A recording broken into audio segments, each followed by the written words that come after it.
Yack. You're listening to Yack. Yack is the official podcast of the AAF Greater Lehigh Valley Ad Club. Our mission is to inspire creativity and enhance the professional development of the advertising and marketing communities where we live and work. I'm your host, Bill Childs, and I'll talk with artists, designers, writers, directors, photographers, along with those who work in a creative capacity. Our aim here is to serve as a creative resource to help you stay informed, entertained, and above all, inspired. But first, I want to thank ASR Media. We appreciate your support and collaboration. I love meeting people who are super passionate about their craft and the work they do to earn a living. Today on the podcast, I talk to two individuals who exceed that criteria, Mr. Matt Artinger and Patrick Newill. Matt owns and operates Artinger Guitars based in Emmaus, and he was gracious enough to sit down with me on a Saturday morning and talk about the art of making guitars. Patrick works right alongside Matt in his shop, putting his stamp on a line of guitars. Matt brought Patrick in because he saw so much of himself in Patrick and wanted to provide an opportunity to pass the torch to the next generation. Matt freely admitted that Patrick inspires him, and the two often collaborate on project brainstorming sessions because Matt understands the effectiveness of what can happen when an idea can leap from brain to brain. Matt has built nearly 1,000 custom guitars, and he's not stopping. We yak it up on the importance of trial and error in doing such highly custom work, how ideas can get better when you are open to collaboration, and how they try to build magic into every guitar they make. They are part Zen masters, part scientists, part visionaries, part electrical engineers, and alchemists, blending complex components and materials into something that brings joy to millions in the form of music and songs. Matt and Patrick are the type of people who love to push the boundaries, to go where others may resist. That's the mark of craftsmanship. Matt stated in a popular mechanics article featuring him, "When it comes to guitars, the proof is in the playing. As pretty as a guitar looks, it has to perform 5 times better. It's not a piece of furniture, it's a functional piece of art." It was clear from our conversation that these guys love their work. They have found a way to channel their talents and shape them into a career as two of the most sought-after builders of custom guitars of their respective generations. Here is my Yack with Matt Artinger and Patrick Newill. Welcome to Yack, Matt Artinger and Patrick Newill. How you guys doing? Doing excellent. How about yourself? I'm doing great. Thanks for joining me here on a Saturday morning. Going to talk some craft, going to talk guitars, going to talk art, going to talk all kinds of cool stuff. Just for a quick little intro, Matt, I met you through Peter Gorniak. Correct. Because mutual friends with us, and he was always talking to me about you. And I had a column that I used to write, a weekly column on creativity and business and all that kind of stuff for the morning call. And that's when you kind of came onto my radar. And over to your shop, I did a little interview with you. We kind of talked, and I just got very fascinated very quickly by just your work is amazing, and just you as a person. Which is how you looked at the world. And we had just a great kind of conversation. The column came out real well. I was happy with it. And so I'm glad you decided that you would join me here on Yack and talk a little bit more about it. And we got Patrick joining, which I love this aspect of it. So we're going to have fun. So let's jump in. All right. Absolutely. All right. So what got you into guitars? How did you end up with, Artinger Guitars? How to walk me through that a little bit? It started at a pretty young age. I was born in 1977, so right as I was gaining kind of a consciousness to the world is the time when MTV hit the airwaves. Yeah. And it was revolutionary in so many ways. I mean, I was addicted to MTV as a kid, and just seeing all the crazy videos and guitars and all that stuff. I was just fascinated by the visual aspect of, the wild guitars that were coming out in the 80s, and something, beyond my control drew me to them. So from that point on, I was one of the kids that would be drawing guitars on his notebooks in school and trying to build guitars out of popsicle sticks and cutting giant air guitars out of cardboard. And it was always kind of part of my soul, as a child growing up. So I feel really lucky that I could pursue it as a career eventually. That is a classic case of your career choosing you. Pretty much, Yeah, pretty much. yeah, yeah. I However, circumstantially, a lot of things, there has to be a lot of skill paired with a lot of luck in order to actually turn it into a viable career. right, right. So, I think I'm in the same boat there because from as long as I can remember, all I wanted to do was color. I just wanted to do color. yeah, Loved art. I wasn't thinking when I was in second grade, like, oh yeah, I'm definitely going to be a creative director one day. I wouldn't even have known what right, it was. I just knew I right, liked expressing myself through art. I loved it. And it was like, you know, absolutely, right. And it's just, as I started to go through my life, it just never left. I guess for some people maybe they have that passion for something when they're young, and then as they get older, they kind of feel, oh, you know what, this is frivolous. This isn't really guitars. Who's going to make it? There's enough people making guitars, right? And then, or you just think like, how am I going to find my place in this? But there's just something that just keeps calling you back, right? Keeps you kind of going. right, I love that. I love that. Patrick, how about you? right. Well, I started building guitars in like 2016 or so. I was about 25 years old. Like growing up, I was always enrolled in like art lessons and stuff from my parents. And it was really the only place I like did well in school was in like my arts and more hands-on classes. But I didn't start building guitars until my mid-20s. And at the time, I wanted to build a guitar because I wanted an Olympic White Stratocaster, just like Jeff Beck's, and I couldn't afford one, and ended up making one myself, and it didn't look quite like Jeff Beck's, but it played great and it sounded great, and then it just kind of all took off from there, really.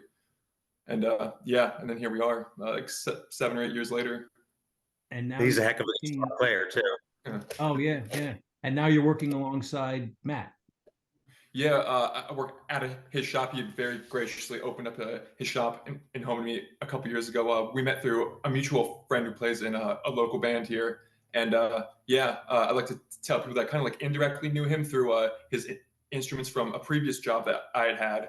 I played a lot of his instruments that he had made for an old boss I had, and loved every one of them. Was always amazed by the creativity, just how they played, just everything about him was perfect. All the lines and everything. They're very eye-catching on top of being like beautiful instruments to play. So, and then when I got a chance to meet him about 2 years ago, and we kind of just like hit it off, and yeah, and here we Yeah, are. he's an easy guy to like, right? Oh, definitely. Yeah, he's super easy to get along with. Yeah. Yeah, there's not. It's just very easy to kind of like Matt. But Yeah, he's got the run of the place. Matt, one of the things that I really like talking to you about when I worked on the column with you was this aspect where we talked a lot about in middle school.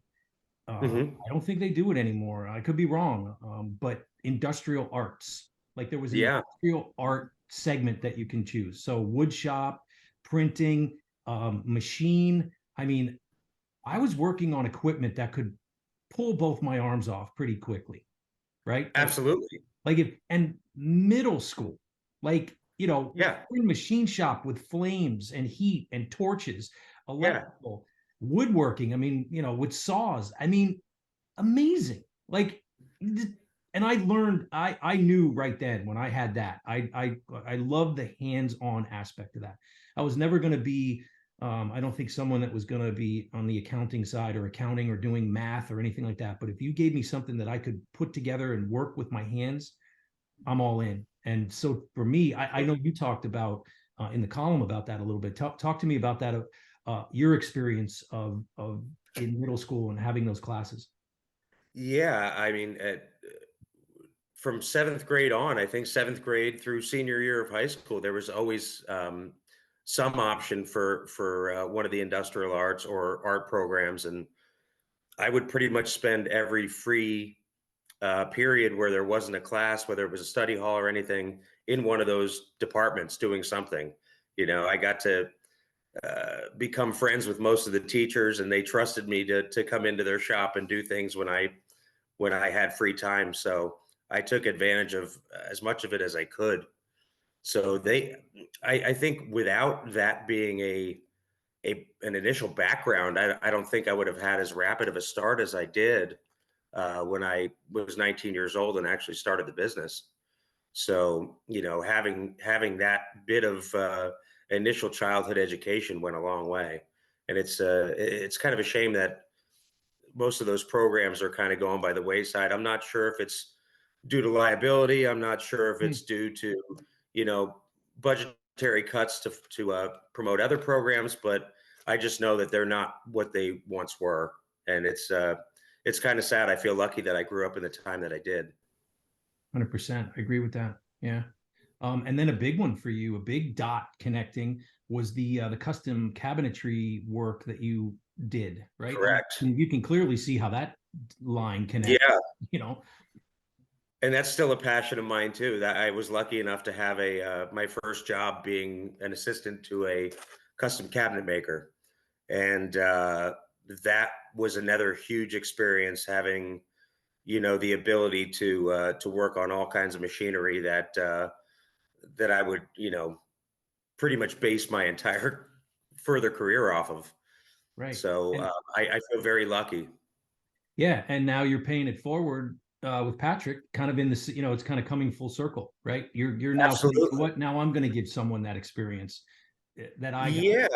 Yeah. And I don't consider Patrick an apprentice. He's not an apprentice. He shares my shop with me, and Patrick produces his own instruments. So I'm always here to consult, but Patrick pretty much flies on his own wings. And the guitars that he's producing, I mean, it amazes me daily. I just get to watch his progress in the same way. I remember being that age and being at that stage of my career, and it's pretty much of a never-ending thrill to watch him grow and grow and grow, even over these past 2 years. So, he's not a shop apprentice in the traditional sense. He just shares my shop with me, and he's a person around that I'm inspired by, and we get to laugh and have a good time, and just shoot the bull back and forth as we're working, which is something I'm not used to. I pretty much for 26 years, 25 years, I worked alone, so it's uh, it's been a pretty extreme enjoyment having somebody else around. Patrick, you know what that means, right? Means you have to do What is that. that? You got Oh, to then pay it absolutely. forward. Yeah. Absolutely. Oh, I thought you Something meant that that Patrick had to make me disappear, so this would be oh his yeah. shop, and he Yeah. could work alone. No, you have to then one day when you get the chance to say, you know what, I'm going to send the elevator back down, to bring you guys Yeah, to take care of that. I think that's awesome. And I know that I have tried to do that in my career. If someone would call me a high school or a teacher back in when I was working at the morning call or an agency and say, I have someone that's interested in this field, could they just come shadow you? I would always say yes to that because I think that sure. that's critically important. And it just feels good. You want to, if someone has an interest in something you're doing, share that knowledge openly. I wish, Absolutely. yeah, I think And how gratifying is that? That if somebody 15 years later that you see has become a huge success points to you allowing them to shadow you, and that sparked their interest, and that advanced them to where they are, that's humbling. So oh, I just hope to do the same for even more than Patrick. I have a fantasy that as a person with no children, if eventually I could open this place up to other kids that want to learn, on an extracurricular basis, I would love to do that. Just because those programs aren't available anymore in schools, and I think it would be a really fun thing to show kids. Maybe not necessarily even about guitar making, but just about working with your hands. yeah. So, and that it's nothing to be afraid of. Not everybody has to go to college, and I don't want to say that in a negative way, Mhm. but there's a lot of people that work with their minds and their hands that do just well without, having that on their shoulders too. So, Well, that's an interesting point because a lot of what we've seen over the past couple years, decade even, is that pendulum is starting to swing back because people are realizing they go to college, they get these degrees, and they're coming home and they're ending up in their parents' basement. right, with a That's such pile of a debt. yeah. Mm-hmm. Yeah, and a lot of kids that maybe went to college without an initial focus. They didn't even know what they wanted to come out with. So Mhm. what's the point of going there just to get that degree if you don't even know what you're going to utilize it for? That's what It's I love kind of so a shame much. in some ways. Right. That's what I love so much about technical education is that these are the careers that, in manufacturing, and, you have, art and welding and, just precision machine, so many Mhm. really diverse, interesting fields that pay really well. And you can like take these classes in high school. And if it catches your attention and kind of, ignites your imagination, you're on your way. There are Absolutely. kids coming out of the welding program at LCTI that are going to do quite well for themselves right out of high school. Absolutely. They're Yeah, absolutely. they're hireable, as many of the programs are at LCTI. I mean, I'm one of them. I came out in 1983. I took commercial art. There were no computers. I didn't get computers till 1996, right? When I was working at the Morning Call. So all that, this is why I loved what I did, because my stuff or my thing back in the day had a hands-on aspect to it. T-squares, markers, Mhm. waxers, very hands-on. It was like a craft of creating ads. Where now, the Adobe programs make it so easy to kind of build an ad or Right. a brochure or a billboard, and that's great. That's a tool. But I had to learn how to do it the old school way, the analog way, which meant Mhm. before I got onto the computer, I knew how to design. The computer just became a tool for me to do my job faster. Right. Right. Right. I guess I could associate it with the days of analog tape compared to using a computer to record music. When you had to physically sit there with a razor blade and slice pieces of tape together, that was a whole different animal. Computers eliminated that, but at the same time, the amount of skill that was involved in that alone is pretty incredible. 100%. I try to bring that back in my class with a lot of sketching, a lot of drawing, a lot of thumbnails. We'll get to the Yeah. computer, but work out the design first. Work out what you're going to do on paper with a pencil. Figure it out. Do all your sketching, do your thumbnails. Then we'll go to the computer. Um, Right. so I wanted to ask, there's a lot that goes into obviously building a custom guitar. I mean, can you walk me through some of the different aspects of like the things that you need? I mean, you have, I'm not even going to try to guess. I mean, walk me through that of all the different things that you kind of need to have an understanding of in order to build a custom guitar. Well, I consider a guitar to be a conglomeration of puzzle pieces. And those puzzle pieces need to fit together in the right way sonically in order to have a well balanced guitar. Let's say if you use a hard material for one aspect of the guitar, you need to counterbalance it with a soft material. If you try to go one direction with, let's say, the length of the scale, you might need to counteract that with something else. So it's always a kind of a yin to a yang balance. You never want to go too far off in one direction with materials or with a view that the guitar becomes extreme in one direction or the other. You want to make it as versatile as possible and as approachable as possible without diverging off one direction or the other. So basically, by combining those puzzle pieces and then combining that with the proper electronics is what gives the full guitar its voice. What about the finish? The finish as far as tonally, or the finish as far as the process? The process, the finish that goes on the guitar itself. Yeah, Do I you mean that does have an effect on the tonality of the instrument too, believe it or not. But that is something I used to farm out my finish work for many, many, many years, and I think it's as of just about 2 years now I started doing my own finishing. I Hmm. actually put up a spray facility and I started to do my own, and it's been an interesting learning curve. But I feel lucky that I've been able to get it down pretty quickly. But it's a whole new animal for me. It's interesting at this point in my career, completely starting blind on something and trying my best to get a hang of it. I mean, there's a lot of variables in finishing an instrument.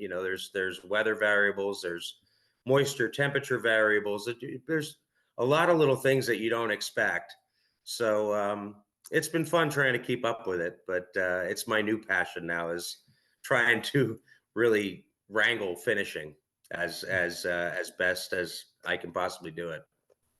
Okay. It's such a different skill set from woodworking too. Yeah, very much so. It's completely different. There's different tolerances. There's different hardness of finishes. Everything behaves differently. It's completely different from woodworking. Yeah.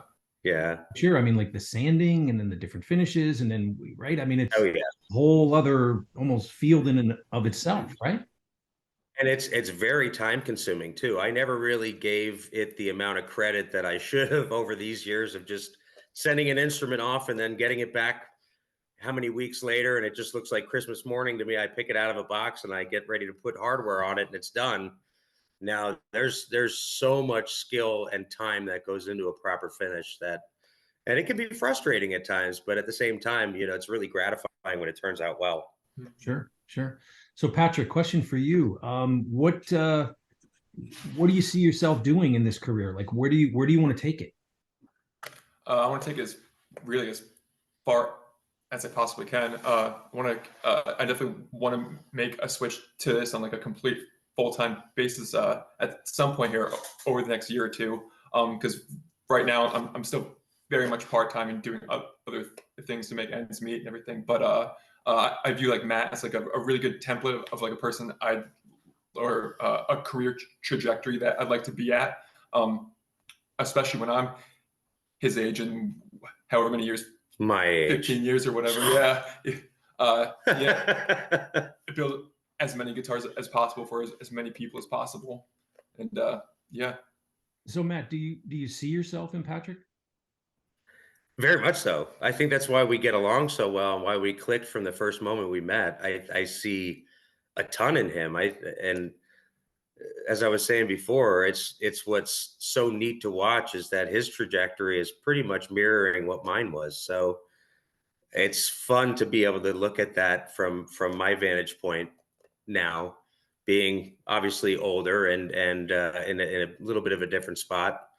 And I feel really yet again fortunate that I have the ability to give him the space to open his wings up. Yeah, it's important and really cool that you do that.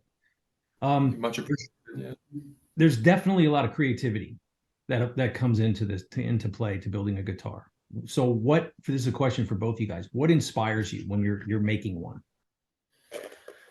Wow, it depends on the project for me. I mean, over the years, I've done a lot of what are considered to be theme type projects as well, rather than just, regular guitars. So whatever the core of that theme is could dictate the entire guitar in those ways. Otherwise, it's either what I'm seeing in my head from a perspective of things that I haven't done before, if I'm experimenting on something new, things that I haven't tried before, or just visually things that I've never seen before. That it's like, man, if I could pull that off, that'd be pretty cool because I haven't seen that before. Mm-hmm. I don't think I've seen anybody else do that. And it's funny, getting back to the two of us, I think our creativity is somewhat infectious towards each other because I've seen some things that he does, and just by nature, I start doing the same thing. And he'll see some things that I do, and just by pure nature, he'll start doing the same thing. So it's interesting that we can kind of coalesce on that level subliminally. I find myself like not even realizing that I'm copying a lot of Matt's designs and shapes, but I'm just like drawing it, and then like I'll look later, it's like, oh wait, like he's done that before, and then it's kind of like a rush. It's like, all right, now I have to make it mine in some way, but I also don't want to. What do you call it? Shameless. Yeah, shameless copying. Yeah, like pillaging or something. Shameless pillaging of my ideas. Of ideas, but it's the same way. It's Yeah, the same way for exactly. both of us. We both do the same thing to each other. Yeah. Oh, yeah. But because I mean that's how the best ideas come out anyway. It's like somebody says something, that idea leaps into someone else's brain. They kind of run Right. their filter And they interpret it their way. Right. Did you think about this? And it's like, no, I didn't, but that's really cool. Let's do that. Like that's Right. what I love about creativity and ideas. It's actually it's a collaborating, is just Yeah. cool. And it's interesting also to have an idea and you haven't fully hashed it out in your own head yet, and you don't have a solution for that idea, and you just mention it to the other person and they complete that idea and it's like, wow, I wouldn't have thought of doing it that way, but yeah, that works. Yeah. So Mhm. then it just completes the same thought. So I'll give you one of the best examples I have from my career. I was working at the agency, and it's tied to music. We had an account. It was called Plantique. It was a high-end landscaper, right? yeah, And they familiar. were sponsoring. They were going to be a sponsor of Music Fest. So Mm-hmm. I came into one day and I said to my production director, John Mulder, I said, "Hey, I said, I know we have to do this ad for Plantique for Music Fest. Wouldn't it be cool if Robert Plant just one day played Music Fest? How cool would that be, right? Like from a standpoint of like, Yeah, and he was like doing his solo thing and the whole Plant and Plantique, and we laughed. right. We laughed about it, and I'm like, yeah, that would be cool. And then we went. I said, okay, well, we still got to do this commercial. What are we going to do? So I went back to my rest of my day. He went back to his day. He comes in the next day, and he says, "Hey, come here." I go, "Yeah." He goes, "Check this out." And he unfolds this piece of paper, and on this piece of paper are the names of bands. Now listen to this list and see if you can find the connection. Rolling Stones, Michelle Branch, Buddy Holly, Soundgarden, um, Robert Plant. And I'm like, oh my God. I said, okay, get the team together. So we pull the whole team together and we're brainstorming. And obviously we have the concept, right? So we have these band names that have musicians, the Wallflowers, that was another band. Right, Buddy right. Holly, all the, right? So we had the idea, but what we didn't have was kind of the bow on the package, you know, the bow. We had the box and we had the present inside, but we needed a bow. And at the very end of this brainstorm session, when it wasn't working, like we couldn't figure out how to end it. Like how does this commercial end? Right. One of the editors, Tony Zano, just out of complete frustration, just says, you know, it's kind of like this. Music's in their nature, and good landscaping is in Plantiques, right? And that was the how we did it. So the commercial ran, and it was Robert Plant, Buddy Holly, Soundgarden, Rolling Stones, Michelle Branch, right? Music's in their nature, great landscaping's in ours. Boom, done. All from me just saying, wouldn't it be cool to have Robert Plant play Music Fest, right? Mm-hmm. And that commercial, I'm telling you, when it ran with you could have edited that thing on iMovie, probably your phone. It was so simple. It was just Robert Plant, like the names on the screen, right? Black screen, Yeah. white letters, and then the green was the name. So Buddy, Right. Soundgarden, Rolling Stones, right? And people watched it. People stopped because they almost thought that, like, oh, is this like a promo for next year's, musical lineup? Yeah. It was timeless. You could run that for now, for the rest of the time that Music Fest exists. That's the kind of stuff that I love. Absolutely. Right? Absolutely. Where it's a collaboration. It's not just one person. Tony Zano with the ending, me getting it started, John Mulder with the list. We put it together, the music. It was, and every word was on a second beat of a track. So it was like, it just came together.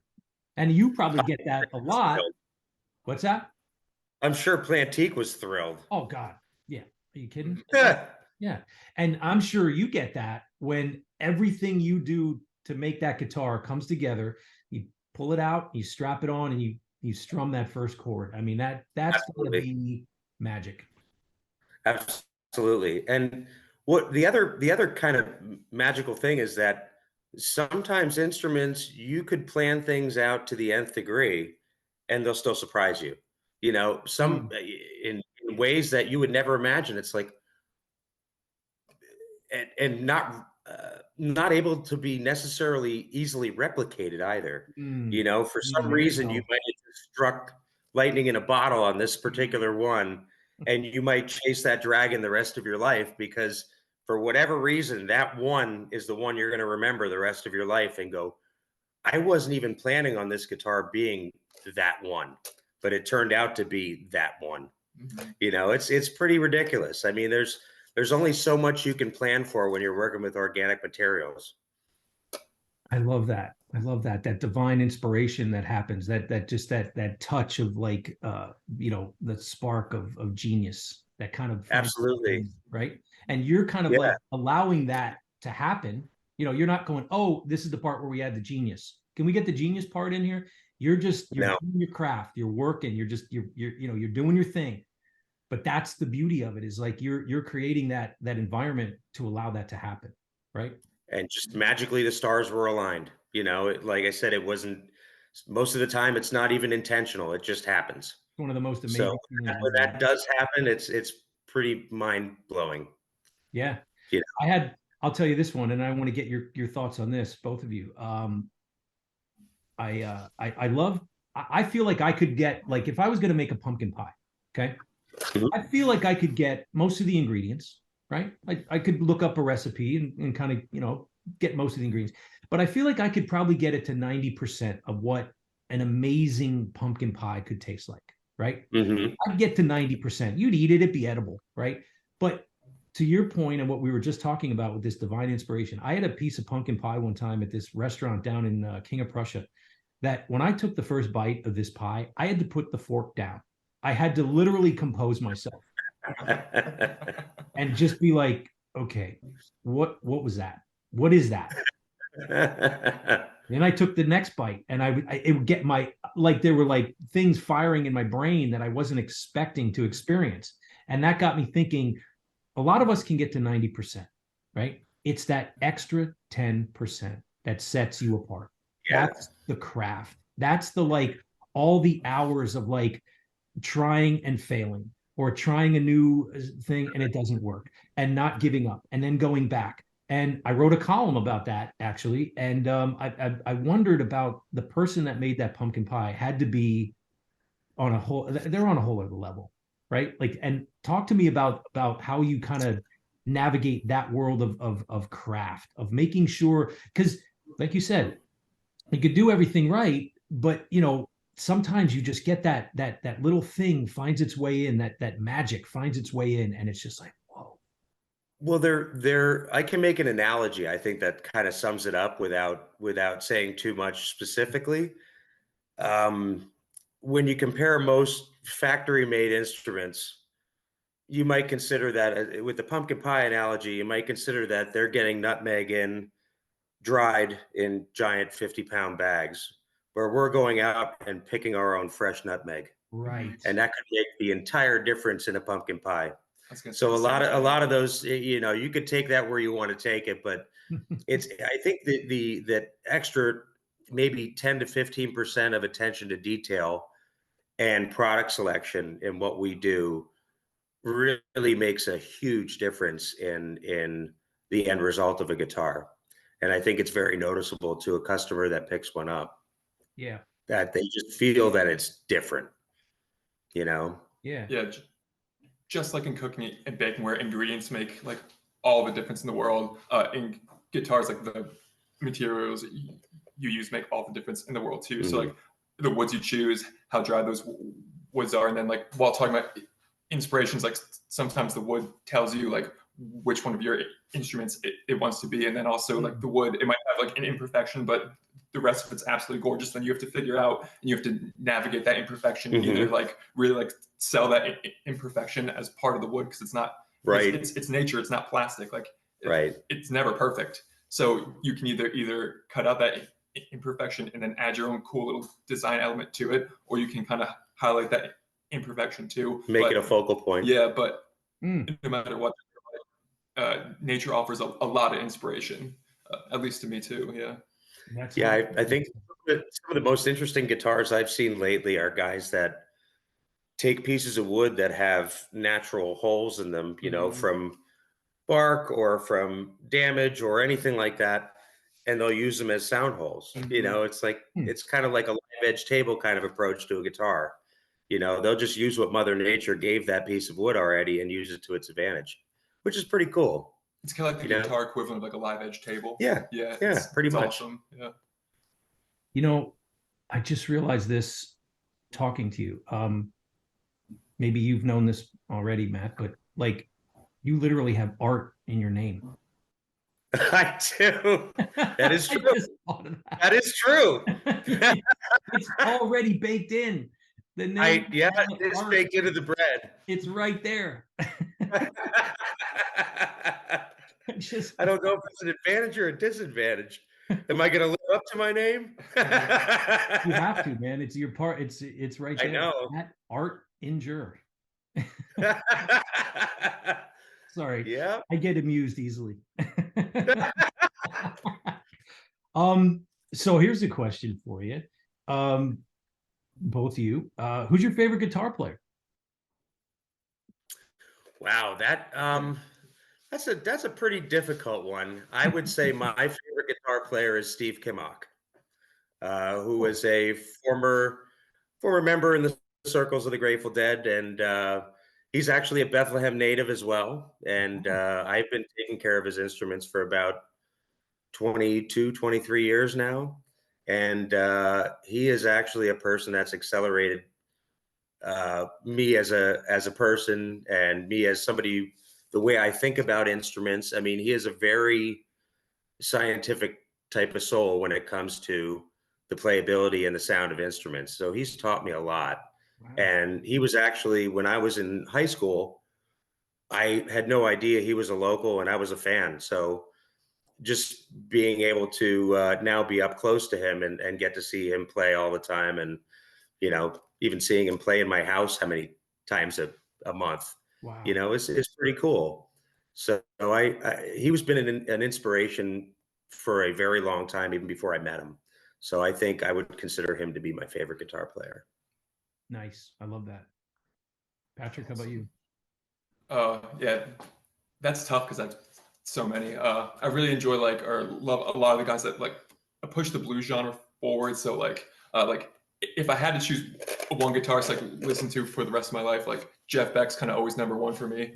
But a lot of the guys like Josh Smith and Matt Schofield, and guys that are really Kirk Fletcher too, like guys that are really pushing blues forward and doing a lot of fusiony stuff. Those guys always top my list. Wow. That's awesome. Now, Patrick, I know you play. Matt, do you play as well? Begrudgingly. Okay. I mean, I was always more fascinated. I can play, I do play, but I was always more fascinated with the technical end of the guitar itself than the actual playing aspect of it. And as somebody, I always use the analogy of the cobbler's kids have no shoes. Oh, right. At the end of the day, or the chef that doesn't want to go home and cook dinner for his family after a long day in the kitchen. It's kind of the same thing. I pretty much put guitars aside for the evening when I'm done working. So they're not, playing is not necessarily a hobby I pursue very often, but I do play, yes. Okay. So it's around you, or it's around, it's So all. yeah, I mean it's around me daily. I mean I play during the day when I'm working on instruments. Hmm. If you're doing repair work and setting things up and doing things, you're playing without even thinking about it. So I'm pretty much playing every day, but I'm not pursuing it as necessarily something I want to do when the workday's over. Okay. Well, again, this is another difficult question, I think, but what's the average time it takes to build a custom guitar? It can be anywhere between 3 to 5 months, Okay. I'd say safely. Okay. I'd say safely. I mean, it could go faster, it could be slower. It depends on well, now that I'm finishing myself, it depends on weather factors. It depends on, how easy or hard the finishing process goes for that particular instrument. Um, Depends on how many other instruments are on your plate at that time, whether you're getting things done all at the same time with a batch of instruments or whether they're all in different stages. Right. So, I mean, if you were really, had your feet to the grindstone, it could be done quicker, but that's the average where it's a comfortable build for me at least. Okay. How do people find out about you? Is it just word of mouth? Do you do any kind of marketing or advertising? And like, how do you get the word out? Well, I think, as you know probably pretty well, the world of marketing and advertising has changed dramatically in the past 10 years. Where once, it was all about hard copy magazine advertising and things like that. It's no longer that. I think social media is really where people are getting the best bang for their buck anymore. And I know Patrick probably is a better person to ask about this, because I think with my career, things are kind of rolling at their own pace at this point. I think that I have enough instruments out there and enough at least recognizability that there's always going to be hopefully some workaround. But for him, I'm curious as to how he's going to approach the whole advertising angle, Mm, because it's just a whole new ball game, and he's pretty much starting from scratch. So I'd be right. curious to know. I mean, yeah, I'd be happy to tell you, like, the way I approach it right now is I have a bunch of social platforms that after I finish an instrument, I snag a whole bunch of pictures, edit them accordingly, and then I hit kind of like the big two, like Facebook and Instagram. But those haven't been like um, crazy successful for me. Where I found the most success is by I narrowed down like the top 10 like relevant subreddits on Reddit, Okay. and I start kind of tactically putting my work there, and then I try and time it when like engagement's going to be the highest as well. Like I'll figure out like, all right, like it's like a Thursday night at 6 p.m. Like everybody's on Reddit at this time, so like the odds of my work hitting there and then getting enough upvotes to start building backlinks and everything, and start potentially hitting the Reddit front pages like at this time. So I'll try and tactically time my posts too, and sometimes it's really successful, sometimes it's a bit of a miss too. But really, almost every guitar I've sold at this point has come from people like, oh hey, like I saw you on the like r/woodworking on Reddit, or I saw you on r/luthier on Reddit, and that's kind of been my tactics so far. Definitely get the highest amount of like inquiries on my work through what people see on Reddit. Okay. Well, I'll give you a big tip. People Mhm. don't buy what you do, they buy why you do it. It's not about what anymore. It's about why. Mhm. It's your story. It's the Apple computer, Steve Jobs, Steve Wozniak in the garage. They wanted to build a computer that was for everybody and easy to use. That's their story, and that's what their marketing carried through. So, we all have our whys. Why do we do things? Why do we do what we do? So think about that, in terms of like how maybe you do some of your messaging is like tell that story of why you do that, because people want that 10%, that extra 10% in that pumpkin pie, like the way you described with that nutmeg that you grow or you go out or however nutmeg grows, and you're kind of Yeah. you're taking real attention to that one small tiny detail that most people pass over, but it makes a difference. Mm-hmm. You see what I'm Absolutely. saying?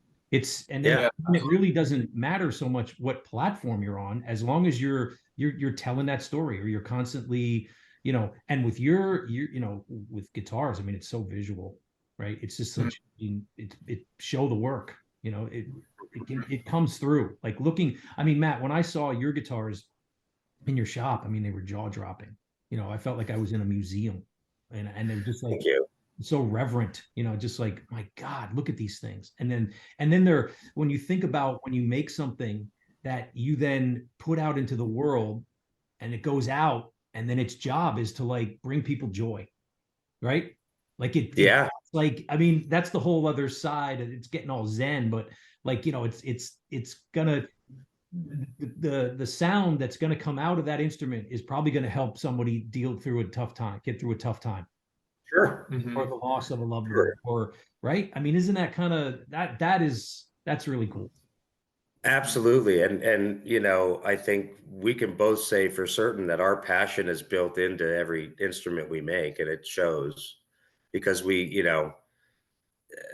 we're probably, I would say 99% of guitar makers will say they're their worst critics. So Mm-hmm. we're hypercritical about every little detail of how we present our craft. So At our own mental expense. most Yeah. of the Comes time, other people's yes. Well, happiness. that But kind of Yes. goes with being we, an artist. So yeah, yeah, join the club. yeah. But you can That's cool. definitely tell that our complete and utter passion is built into it, Mhm. Yeah, which I think kind of puts, handmade instruments a cut above, what you'd buy on a shelf. yeah. So have you had that experience? Obviously, where a guitar you've built, played on an album or was on an album, or do you know that? Yeah. Okay. Yeah, many, many, many.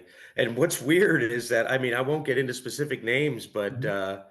just being around for, 26 years now, last year was my 25th anniversary. I have seen guitars on television, things like that, guitars that I didn't even sell to certain people. Oh, They very bought cool. them used. and it's like, wow, okay, because there's close to 1,000 of them out there right now, so I don't necessarily know if any of them change hands or when they change hands, but I've been pleasantly shocked at certain points in time when I've seen my instruments out there that I didn't sell to that particular person, but they have it. So they obviously know what it's about. So it's pretty surreal. Do you have a marking or something that appears somewhere to let? My logo is on the headstock, and pretty much Okay. I can, as a proud father of guitar children, I can pretty much tell one of my guitars Okay. from 10 miles away. You So, know what's yours. so 1,000 guitars. Yeah, pretty close. How many years does that represent? 25 years. Wow. Hmm. And I would 25 say, years. And obviously I've slowed down quite a bit. yeah. In my younger years, I was a machine, a human machine. I was making a lot of guitars. And I don't know how I did it. And we always think that we're going to be invincible when we're young. You Mm-hmm. have to get 4 hours of sleep per night and still get up at 7 in the morning, go to a concert, you know, build 12 guitars, go to another concert, get up at, 7 in the morning. I can't do that anymore. I'm starting to slow down a little bit.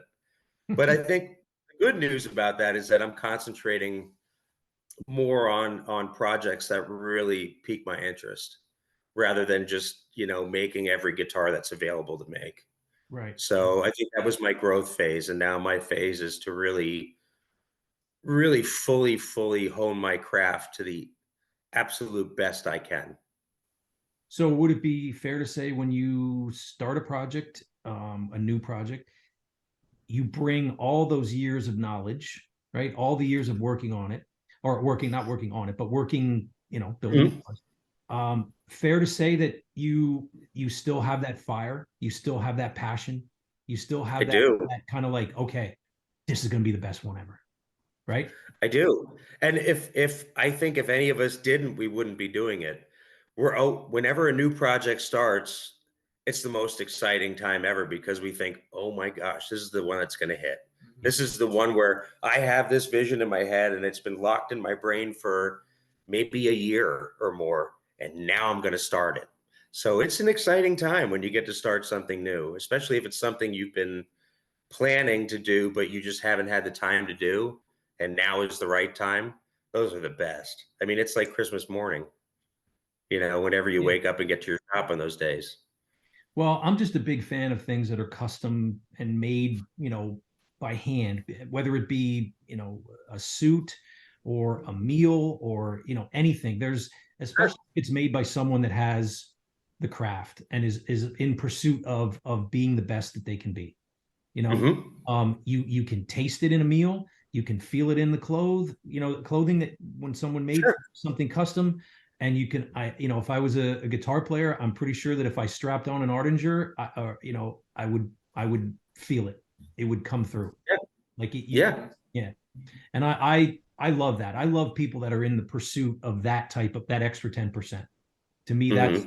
I resonate with those people, because that's the craft. Yeah. And that's where, what your skill level is, but you're still coming at it with wonderment and joy and saying like you're enjoying the process, right? Yeah. And I don't want to put this in a negative slant, but my humble opinion is that partially the pursuit of the almighty dollar has made a lot of that uh, disappear. Sure. That either people don't have the financial ability to really spend that amount of time on their craft and really perfect it, or it's not financially viable, Hmm. or they're more concerned about the bottom line than they are about really honing their craft to the fullest extent.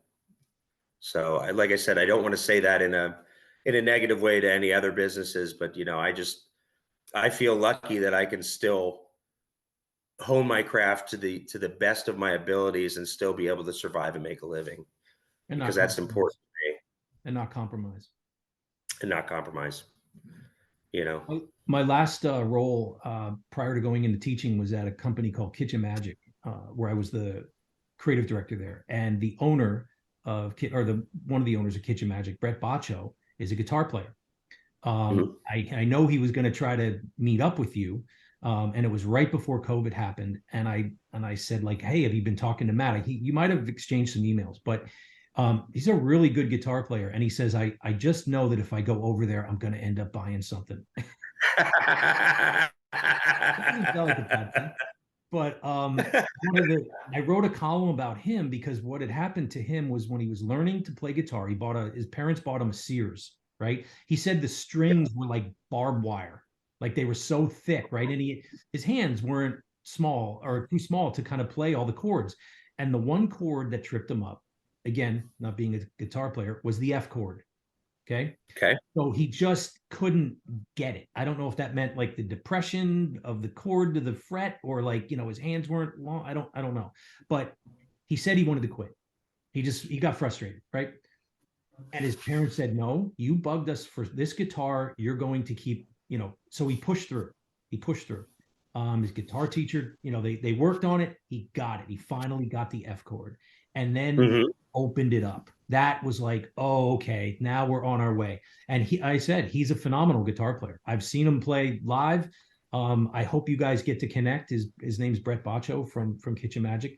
And yeah, it just reminds me how like he pushed through that challenge, and then it opened up. And how many of us get to that point where we're trying to learn the F chord, whatever that is in our world, and we give up and we don't do it. It's those ones that kind of keep going, keep pushing through. And let's be honest, it sucks. It sucks when you're in that period where you're just like, I can't get this. Why am I not getting this? Yeah.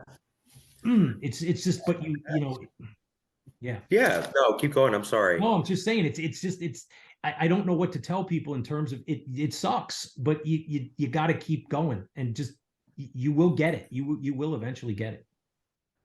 And that's what I was going to say. If there's any bit of advice that I could give to younger people that are starting out in a creative career, man, you could point to a lot of things that this applies to. Guitar playing, I consider all these things a stair-step process. You're never going to advance on a straight line. You're going to learn, you're going to flatline. You're going to learn, you're going to flatline. You're going to learn, and you got to get through those flat lines in order to get back to learning. So if you get discouraged into one of those lulls and one of those flat lines, you're never going to advance. And we all have our ups and downs. Life is a sine wave, life is a stair step, so we can't be discouraged fully by our failures or our lack of learning at certain points of time.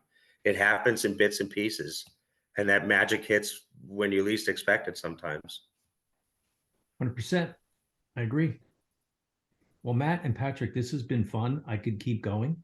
We're wrapping up, but so I want to do some kind of quick little questions.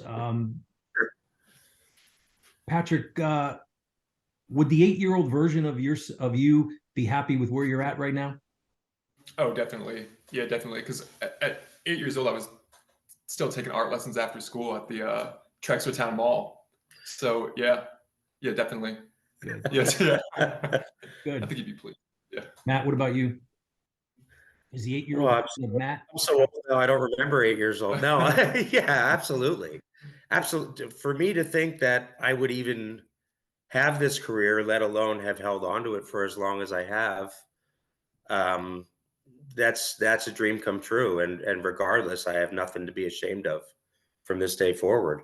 Even if things, don't pan out from here, I had a pretty long run. I can always take solace in the fact that I made a mark in this little niche. So I really can't be thankful enough. Right. What's a lesson you wish you would have learned or known when you were growing up that you know now? That's a good one. A lesson that I should have learned. Probably, I would say probably to save more money when I was younger. When I was younger and things were hitting on all cylinders, probably to save a little bit more money. I think that would have been a valuable thing. Patrick, what about you? Man, mine would probably be like, I still struggle with this now, but like mistakes are gifts. And yeah, the more you make, the better off you'll be in the long run. Wow, So you yeah. know that already. I took Yeah. 50 years. Took me 50 years to learn that one. I'm serious. I wish someone would have told me growing up, hey, if you want to succeed, get comfortable with failure. Oh, sure. Right? Because that runs so counter to what we learn in school. Nobody wants to fail.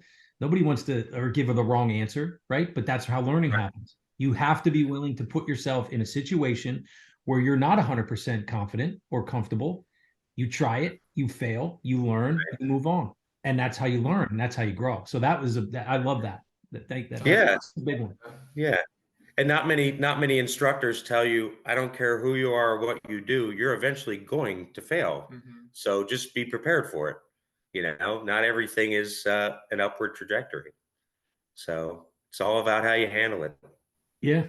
And they actually failure and success actually need each other. Sure. They're not mutually exclusive. They shouldn't be put into, we don't get taught that. You know, we just sad. We just don't get taught that in school. So unless you're using the lessons that you've learned in making mistakes, there is no success. If somebody that just has constant success, I don't consider that success. I consider that potentially delusion. You know, I think you have to learn from your failures. I wonder how many of those pumpkin pies got tossed in the garbage that just didn't work out right. Of course. Of course. Yeah. Because maybe somebody was using that dried out nutmeg at first until they got their own. Right. You can bring craft into anything if you care and you do something other than be just like everybody else, right? Yeah. Find that craft that you can bring in, and I think you can do it in any really occupation, really, as long as that passion is there, that fire is there, and that willingness to kind of do something extraordinary. Set up an environment, right, to let that magic creep in, which is like, catching lightning in a bottle. I've been a part of it in advertising campaigns as well. And it's one of the most unbelievable feelings when that happens. Absolutely. And that's when I know, okay, I'm in the right place. I made the right choice. Because it just resonates so deeply within my soul. Absolutely. Yeah. So if people wanted to check out your work, what's your website? My website is www.artingerguitar.com, ARTINGER guitar.com. Patrick, what about you? You still kind of? Yeah, my website is www.newillguitars.com. That's NEWILL, and that's guitars, plural. See, already has a website. Yeah. He does. Hey, can I tell you a quick story? You know when I built my website? Sure. I built my website while I was laid off and going through a divorce. Not the time to do that, but I had to. Right. It was out of necessity because I realized as a creative director, I'm busy helping everybody else do their work, get their shoemaker's children. And I had to sit down and I realized I can't be sending these huge files to these agencies to try to get a job. They're going to be like, what are you doing? Where's your website? Oh, so good for you, Patrick, for having a website now and not waiting. And just, keep, gathering those images and all that kind of stuff to tell those stories in the future for your stuff. So that's good. Absolutely. That's awesome. Gentlemen, this was awesome. Thank you so much. You've given me so much great stuff. I mean, I knew this was going to be fun to talk to you, Matt, and I'm really glad I got to meet Patrick. Please continue on with what you're doing, Matt. I love that you're sending the elevator back down. I shouldn't be surprised. You're that kind of guy, and it's just you're very gracious with your time. You were with me, just awesome, and I continue success. And I'm definitely going to be following Patrick. And thank you so much. Thank you. It's been a pleasure. You guys take care. All right. You too. Thank you. Keep after that craft, man. Keep after that magic. Keep putting that magic into those instruments, because there's people out there that need those songs played so that they can help fix whatever they're going through. All right? You bet. You bet. Guys, take care. Thanks Thank you so much. All right, Ad Yackers. Hope you enjoyed it, because we have many more great conversations planned and guests lined up ready to yak it up. Ad Yak is sponsored and produced by ASR Media. Theme song was written and performed by Dan Ross. Ad Yak is the official podcast of the AAF Greater Lehigh Valley Ad Club. Stay hungry, stay humble. Till next time.